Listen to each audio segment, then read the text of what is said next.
comprendre aujourd'hui le cancer du rein, je suis avec le professeur Yann Nozillet. Professeur Yann Nozillet, vous êtes urologue à l'hôpital Foch, vous êtes professeur d'urologie à l'université de Versailles et vous êtes membre de l'AFU, Association française d'urologie.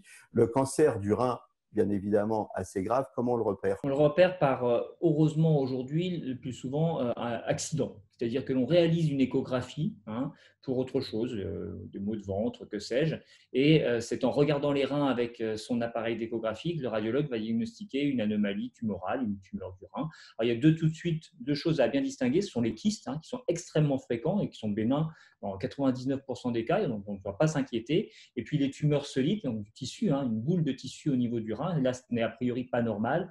Et là, il faut effectivement avoir une prise en charge qui va commencer par un uroscanner, c'est-à-dire un scanner avec une injection de produits de contraste. Alors, on contrôle avant que la fonction des reins l'autorise. Et puis, à ça, ça permet d'avoir vraiment une image de très bonne qualité pour étudier cette tumeur, savoir si ça vaut la peine d'aller plus loin ou pas.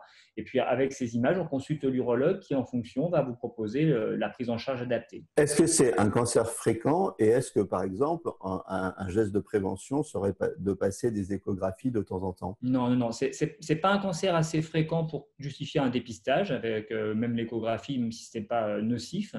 C'est un cancer qui concerne à peu près entre 6 et 12 personnes sur 100 000, donc c'est un cancer quand même assez rare, heureusement, et qui par contre se traite bien, à tel point que comme c'est quand même un cancer qui concerne principalement les patients âgés, au-delà de 65-70 ans, la plupart du temps, désormais, on peut surveiller au moins initialement ces tumeurs avant d'avoir recours à soit une ablation par de la température, soit du froid, soit du chaud, comme on traiterait des verrues avec de l'azote liquide, soit la chirurgie pour retirer cette tumeur. Donc, un cancer assez rare et en tout cas, ne pas confondre kyste et cancer et ne pas s'inquiéter inutilement. À très bientôt et d'ici là, portez-vous bien.